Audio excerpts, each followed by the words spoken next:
So let's say you want to create a video slideshow. A slideshow of your photos that's a video and you can upload it to Facebook or YouTube or wherever. Now you can create a highly customized video in iMovie or Keynote, but it takes a lot of work and know how to do so. If you want to have something that's really simple to make, you can do it directly in Photos. It's not as customizable, but it's really quick to create a video. And the way you do it is you select a bunch of photos. I've selected some here. You can select some inside of an album, wherever you want to, and you'll be able to add more later. So you select some to start. Then you go to File and Create and then Slideshow. And now I'm going to choose a name and hit OK. And it creates a slideshow. If you're looking for where this is located, look in your sidebar here and under My Projects, you may have to open it up here. You'll see Video Slideshow. So you can always get back to it later. Now this is the slideshow creation interface here. You see the slideshow here in the middle. You see all the photos here along the strip in the bottom.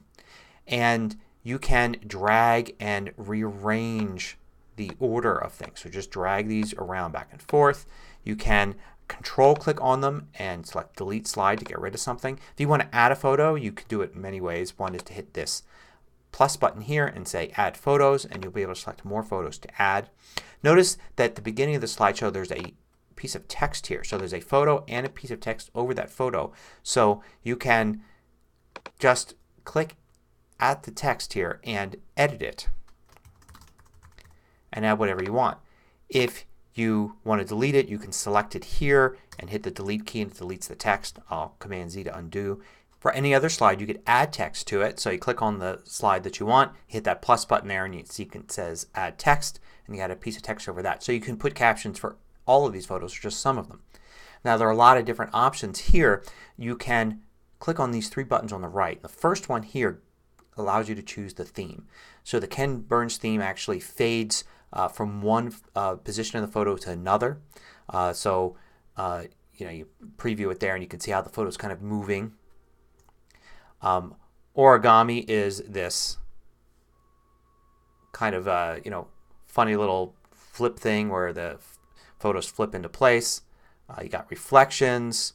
You can play around with all of these and see which one you want. They each have some sort of music that comes with it.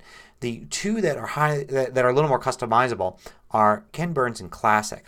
Classic allows you to do several things with each slide, and I'll show you that one first. But let's look here. You can also click on the music here, and you can use the default classic music because this is the classic theme, or you can choose a song from your library.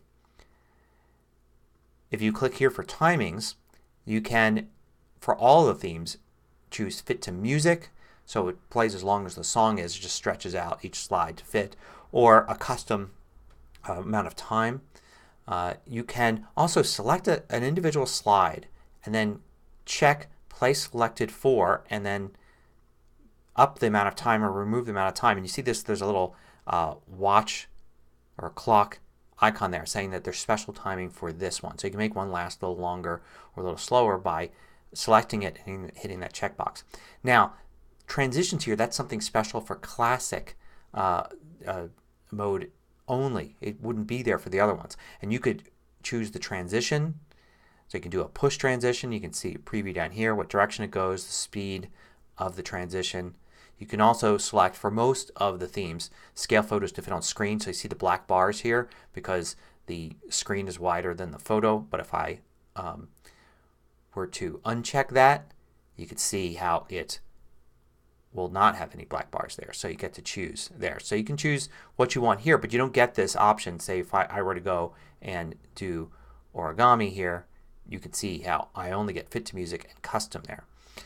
Now if you choose Ken Burns, you get this little button here you can click, and then you can actually set the start and the end position. So I could zoom in and say I want it to start the upper left hand corner and look at the end there and zoom in and say I want it to be down in the lower right hand corner. And now when I preview this or play this, you can see how it obeys those two commands. It goes from the one spot to the other. So you have all of that. You have all those options. You can rearrange things, add more text, work with it in all sorts of different ways. But it's not super complex. It's super easy to work with. And most of the time you can just basically go with the defaults and get it done in no time at all. Then hit export here, and export then allows you to choose the resolution. So you probably want to choose the highest because these are photos, so they're probably much higher than this resolution anyway. And then save it out as a video file. You can upload that video file to YouTube or Facebook or wherever. You have a quick video slideshow without having to learn how to use iMovie or Keynote and customize it.